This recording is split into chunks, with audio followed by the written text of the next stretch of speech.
Good evening and salutations, my GH fans. I got a question. Um, did Lois always have that accent? Like, I felt like it did.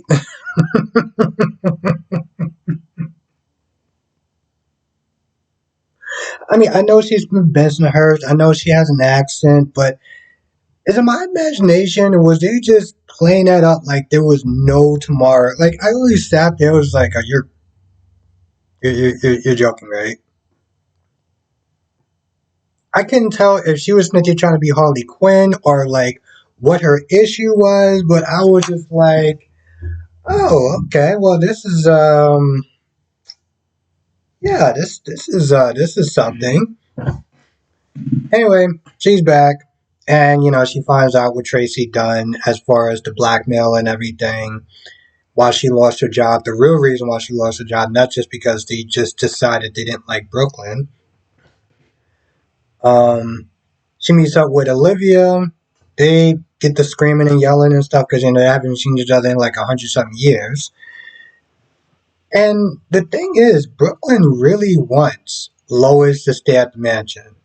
I don't know why. I know she had a flashback of her talking to Tracy, but I don't know why I still don't understand why she wants um, Lois to stay at the house. Meanwhile, Ned is having a dream on stage performing naked, and there's some women in the background. Olivia's one, and it looks like Lois is the other one. Although you can't really see her face, we can see the side view, so it's like we know it's Lois. And when Ned sees Lois, he's like, you look familiar. And she's all like, yeah, we got a child together, we used to be married, yada yada yada. He's like, no, I've seen you somewhere else. Now, of course, Tracy's not there looking at like, is there hope? But all she's gonna sit there and find out was that he saw her in a dream. That's it. He saw her in a dream.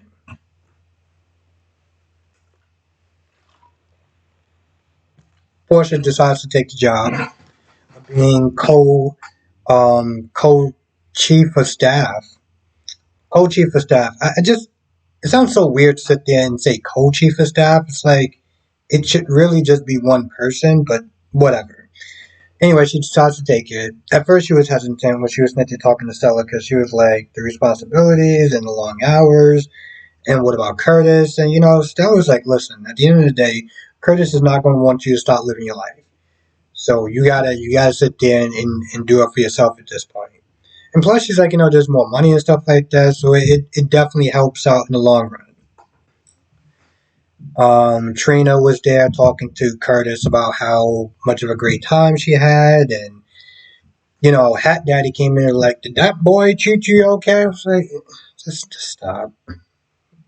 Like, just stop. First of all, don't call him a boy. I find that to be kind of disrespectful. I get that he's an older gentleman, but it's like, she's not a kid, and neither is he.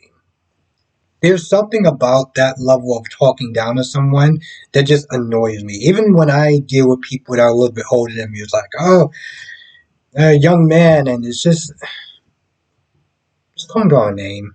I just say sir. Um. Anyway, it really didn't go anywhere.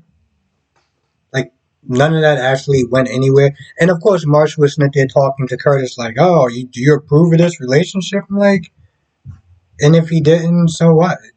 It's like if he didn't, so what? I mean, listen, you've been in her life as a dad for like what, maybe a month? Like, why does it matter if he approves or not? I mean, hell, her own mom doesn't approve, and she's still with him. So, just saying. Um, I didn't really care about the Felicia part. Here's the thing about Felicia and this whole patient advocate thing. I just don't care. I really don't care. Um, I'm pretty sure I know it's an important job. I I just don't care. So all she was doing was being shown around the hospital with Stella and just I don't know, going over different scenarios and things that are important that I still don't care. She could have literally not been in this episode and it would have made a damn difference, to be honest. That's how little she contributed in this episode. You know, the sad thing is that I actually care more about Yuri than I do what Felicia's doing. I that's just the truth. I mean, he was in here also, and granted, he didn't really do much of anything either, except for the fact that he said he was going to leave his job to do something else. I don't know if that means that he's not going to be on the show anymore, or if he's just going to not be working for the Qs anymore. Now, Brooklyn was fired up with Tracy about the fact that Tracy told Chase about his dad's illness, and I'm going to be completely honest. I didn't think what she did was that bad. I mean, granted, even if she did sit there and tell him, he needed to know. I mean, his own dad was going to sit there and tell him. His own dad wound up telling Tracy before, he told his son. So I'm like, at the very least, somebody actually did the right thing and told him. So I don't understand why she was so fired up. And plus, she was like, yo, listen, it was an accident. She literally went piece by piece of how that went about. And she was still just fired up. And I'm like, I get you're upset about the whole blackmailing thing, but to be fair, you kind of did that to yourself. You could have been honest, so you got nobody to blame except for yourself. So while you're sitting there telling your mom, oh, what the wicked witch of the West did you happen to? I mean, granted, she did sit there and say it was her fault she got in this mess. So I just, I don't know. Today I couldn't really get behind Brooklyn's anger, and Chase did apologize to Finn for the way that he handled the situation, which was good of him. Because yeah, I understand he has the right to be upset with him, but at the end of the day, he only did what his father asked him to do, which was respect his privacy. And then Gregory has this long, drawn out, I don't want to sit there and say boring, but more sad talk about the final days that he's going to end up having. Um, Now, something that Chase said, Chase was like, how come you didn't sit there and tell me? Like, you didn't think that I can handle it. And I'm like, it's very hard to sit there and hear that news. Like if I didn't find out of something that happened later on, I couldn't even sit there and be upset because not to sit there and say I don't handle things well, but I know myself and I know I probably wouldn't react in the best way. I couldn't sit there and pretend to sit there and be strong because that's just not how I deal with things. So I couldn't be upset if I was chasing. I was the last person to know. Um. Anyway, what else wound up happening? And this episode was sort of like yesterday's episode, where it's like it wasn't bad, but even going into the Laura, Kevin, Esme, and I was about to sit there and say Nicholas as Nicholas Chavez, Spencer scene really do much of anything. The only thing that was kind of interesting is what Kevin was saying. It's like, Esme doesn't have a life outside of Spencer and the baby. When they got into the house, she was all like, oh, I was all alone and, I sit there and do this all by myself and, Spencer wasn't there with me. And I'm like, but Spencer's not the father. Like, yeah, he's his brother, but he's not the father though, and I don't think that Spencer was gone that long. I mean, what was it, like a weekend trip or something like that? She making it seem like the dude was gone for like a couple of weeks or something.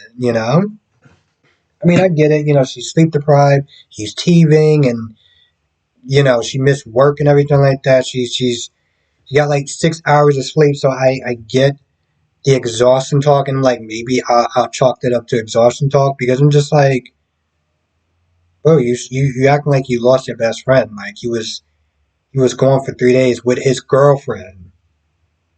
And that's when Kevin was like, she pretty much needs to find something else to do, like some friends or something outside of, you know, I mean, maybe she could sit there and hang out with Charlotte.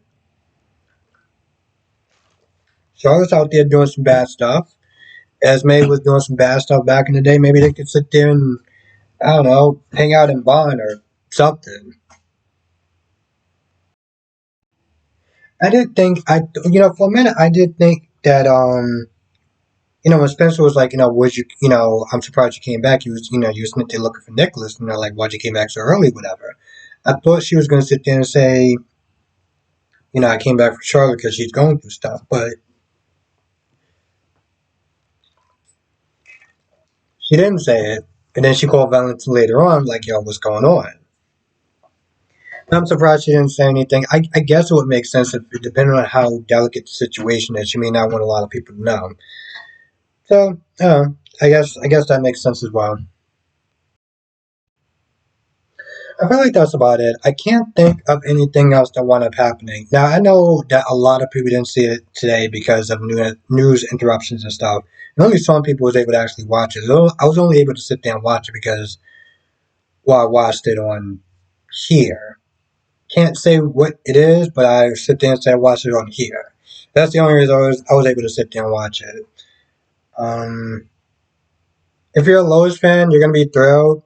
If you're not, if you don't really know that much about Lois, you're just kind of like, I don't know. For the most part, like I said, once I started hearing her talk, I was just like, and don't get me wrong, I'm not knocking anyone with an accent like that. It's just I felt like it was. I don't remember. Like I could have swore I saw clips where it's like her accent wasn't over the top like that. I could be wrong, so maybe I'll need to sit there and kind of refresh my memory and go through some YouTube clips of her because that was that was interesting. I'll sit there and say. Anyway, if I forgot anything, come to the live stream tonight. I'll be talking about all the shows, GH, Days, YNR, and of course, Born to Beautiful. With that being said, I'm gonna go. Thank you for watching. Stay safe, and I will see you in the next video.